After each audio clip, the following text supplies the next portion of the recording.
Hello everyone, welcome to smart learn YouTube channel.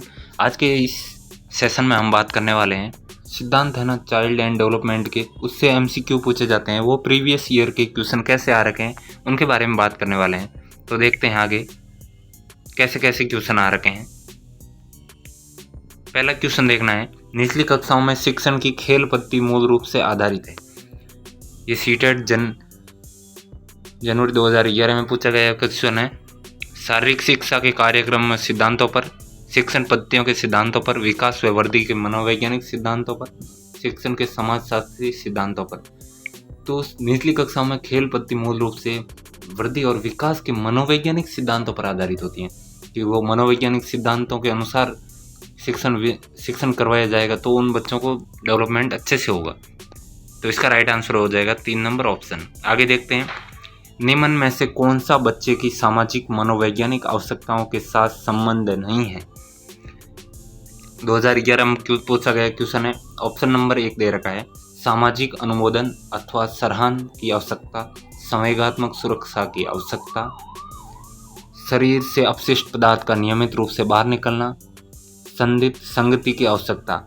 इसमें से पूछा है कौन सा नहीं है, तो अपशिष्ट पदार्थों का नियमित रूप से बाहर निकलना ये सामाजिक मनोवैज्ञानिक आवश्यकता नहीं है। तो इसका राइट आंसर हो जाएगा 3 नंबर ऑप्शन। बाकी संवेगात्मक सुरक्षा भी आवश्यकता है। आगे देखते हैं नेक्स्ट क्वेश्चन, विकास कभी न समाप्त होने वाली प्रक्रिया है। ये विचार किससे संबंधित है। अंत्य संबंध सिद्धांत से, निरंतरता के सिद्धांत से, एकीकरण के सिद्धांत से, अंत्यक्रिया के सिद्धांत से। इसका राइट आंसर हो जाएगा निरंतरता के सिद्धांत से, कि लगातार चलता रहता है। तो ये विकास कभी न समाप्त होने वाली प्रक्रिया है। आगे देखते हैं, ये आप कॉन्सेप्ट समझ लोगे तो आप ऐसे क्वेश्चन करने शुरू कर दोगे। निम्नलिखित में से कौन सा विकास का सिद्धांत है। विकास सभी प्रक्रियाएं अंतर संबंधित नहीं है, विकास की दर समान नहीं होती है, विकास हमेशा रेखीय होता है, ये निरंतर चलने वाली प्रक्रिया नहीं है। तो विकास निरंतर चलने वाली प्रक्रिया है, ये तो पहले ही गलत हो गया। विकास रेखीय नहीं होता है, विकास की सभी क्रियाएं अंतर संबंधित नहीं होती, अंतर संबंधित होती है, विकास सभी दर समान नहीं होता। यह सिद्धांत राइट दे रखा है, बाकी सारे गलत दे रहे। तो इसका राइट आंसर हो जाएगा 2 नंबर ऑप्शन। आंशिक पुनर्बलन रीइंफोर्समेंट, ये नवंबर 2012 में पूछा गया क्वेश्चन है। वास्तविक कक्ष में अनुप्रयुक्त नहीं किया जा सकता। पशुओं को प्रशिक्षित करने में सर्वाधिक कार्य करता है। पशुओं को प्रशिक्षित करने में पुनर्बलन कहाँ कार्य करता है। सतत पुनर्बलन की अपेक्षा अधिक प्रभावी होता है, सतत पुनर्बलन की अपेक्षा कम प्रभावी होता है। तो आंशिक पुनर्बलन है ना, वो सतत लगातार पुनर्बलन देने से जैसे आप किसी बच्चे से क्लास में क्वेश्चन पूछ रहे हो, वो आंसर दे रहा है, तो रोज़ आप टॉपी दिए जा रहे हो, तो उसकी है ना, उसे लग जाएगा हमेशा यही मिलेगा। तो वो सतत पुनर्बलन हो गया। आंशिक कभी कभी आप अच्छा पुनर्बलन, अलग अलग प्रकार का पुनर्बलन दोगे तो वो बच्चा पुनर्बलन से अधिक अपेक्षा, सतत पुनर्बलन की अपेक्षा अधिक प्रभावी होगा। तो इसका राइट आंसर हो जाएगा 3 नंबर ऑप्शन। आगे देखते हैं, निम्नलिखित में से कौन सा कथन सत्य है, बताना है। शिक्षक द्वारा प्रश्न पूछना संज्ञानात्मक विकास में बाधक है। ये कब हो गया, बाधक नहीं है। विकास और सीखना समाज सांस्कृतिक संदर्भों से अप्रभावित है। ये भी राइट गलत दे रखा है। शिक्षार्थी एक निश्चित तरीके से सीखते हैं, कोई निश्चित पैटर्न नहीं होता सीखने का। खेलना संज्ञान व सामाजिक दक्षता के लिए सार्थक है। ये राइट आंसर हो जाएगा 4। ये सत्य कथन दे रखा है।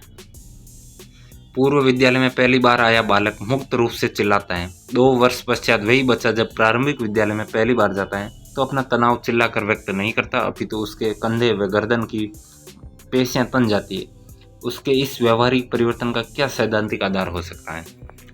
ये कहना चाह रहा है, जब छोटा बच्चा पहली बार आप स्कूल भेजते हो तो वो चिल्लाकर व्यक्त करता है, लेकिन वही प्रारंभिक विद्यालय में प्रवेश करता है तो उसके कंधे और गर्दन की पेशियां तन जाती है।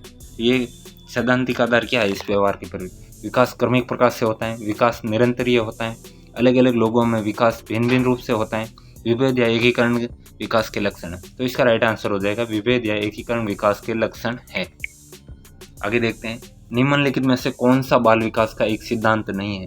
विकास के सभी क्षेत्र महत्वपूर्ण हैं।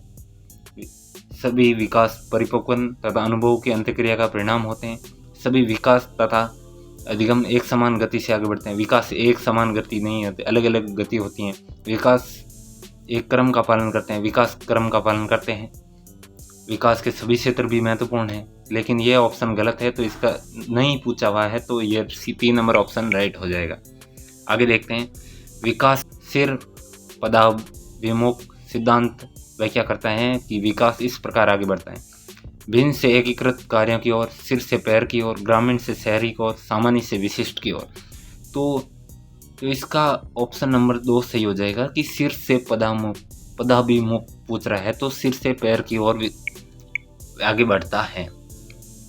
आगे देखते हैं, चालक विकास दर की व्यक्तिगत विविधताएं होती हैं, फिर भी चालक विकास का क्रम डैश से डैश तक है: परिष्कृत सूक्ष्म चालक विकास, अपरिष्कृत स्थूल चालक विकास, शीर्षगामी से अधोगामी, अधोगामी से शीर्षगामी, अपरिष्कृत स्थूल चालक विकास से परिष्कृत सूक्ष्म चालक विकास तक। तो पहले बच्चा बड़ी बड़ी आसानी से, बाद में बच्चा छोटी छोटी चीज़ें, सूक्ष्म मोटर कौशल विकसित हो जाता है। तो इसका राइट आंसर हो जाएगा 4 नंबर ऑप्शन, पहले स्थूल से सूक्ष्म की ओर बढ़ता है। आगे देखते हैं, निम्नलिखित में से कौन सा विकास का सिद्धांत नहीं है? विकास जीवन पर्यंत होता है, ये सिद्धांत है। विकास परिवर्ती होता है, सिद्धांत है। विकास आनुवंशिकता एवं पर्यावरण दोनों द्वारा प्रभावित होता है, राइट है। विकास सार्वभौमिक है तथा सांस्कृतिक संदर्भ इसे प्रभावित नहीं करते हैं, सांस्कृतिक संदर्भ प्रभावित करते हैं। विकास सार्वभौमिक है, तो ये राइट आंसर हो जाएगा। नहीं पूछ रखा तो ये नहीं है। आगे देखते हैं, विकास का डैश सिद्धांत बताता है कि गामक कौशल का विकास शरीर के मध्य से आरंभ होकर शरीर के सिरों की ओर बढ़ता है। इसे क्या कहते हैं? अधोगामी, घुमावदार, शीर्षगामी, विशिष्ट, इसे अधोगामी कहते हैं। विकास का अधोगामी सिद्धांत ये बताता है कि गामक कौशल का विकास शरीर के मध्य भाग से आरंभ होकर शरीर के सिरों की ओर, अलग अलग सिरों की ओर जाता है, बढ़ता है। बच्चों के विकास का क्रम सामान्य से विशिष्ट की ओर होता है, पैर से सिर की ओर, अमूर्त से मूर्त की ओर, हाथ पैर के केंद्र से केंद्र की ओर। तो इसका राइट आंसर हो जाएगा सामान्य से विशिष्ट की ओर क्रम होता है। एक बच्चा पहले अपने हाथ में बॉल जैसी बड़ी चीज पकड़ना सीख लेता है, उसके बाद चिमटी पकड़ना का उपयोग करके एक मटर उठाना सीखता है। ये उदाहरण विकास के किस सिद्धांत को दर्शाता है? संरक्षण सिद्धांत को, शीर्षगामी सिद्धांत को, समीप दूरभामुख सिद्धांत को, समधारणा। तो इसका राइट आंसर हो जाएगा 3 नंबर ऑप्शन, समीप दूरभामुख सिद्धांत का वो दर्शाता है। आगे देखते हैं लास्ट क्वेश्चन, बाल विकास के सिद्धांतों के संदर्भ में निम्न में से कौन सा कथन सही है? विकास पूर्णतः संख्यात्मक है और इसे सटीक रूप से मापा जा सकता है। ये बिल्कुल गलत है, सटीक रूप से विकास को नहीं मापा जा सकता। सेकंड ऑप्शन, इस क्षेत्र के में विकास का अन्य क्षेत्रों के विकास पर कोई प्रभाव नहीं पड़ता। एक क्षेत्र के विकास का दूसरे क्षेत्र पर भी प्रभाव पड़ता है। विकास शरीर के केंद्रीय भाग से बाहरी भाग की ओर होता है। राइट आंसर यही है। विकास आनुवंशिक व पर्यावरण से प्रभावित नहीं होता है, विकास आनुवंशिक और पर्यावरण से ही प्रभावित होता है।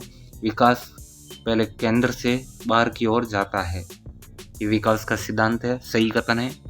वीडियो पसंद आए हो तो अपने दोस्तों को शेयर करें। ये क्वेश्चन पिछले वर्षों में पूछे गए हैं, ऐसे ही क्वेश्चन आपको इस चैप्टर से देखने को मिलेंगे जो पिछले वीडियो में आया था। एक वीडियो में आपको कॉन्सेप्ट मिलेगा, दूसरे में आपको प्रीवियस ईयर क्वेश्चन आए हुए वो मिलेंगे। तो पहले वो ये वीडियो देख रहे हो तो वो देख लें पहले, बाद में ये वीडियो देखें। वीडियो पसंद आया हो तो ज़्यादा से ज़्यादा शेयर करें, स्मार्ट लर्न चैनल को सब्सक्राइब करें। आपकी सपोर्ट की बहुत ज़रूरत है। Like, share, subscribe.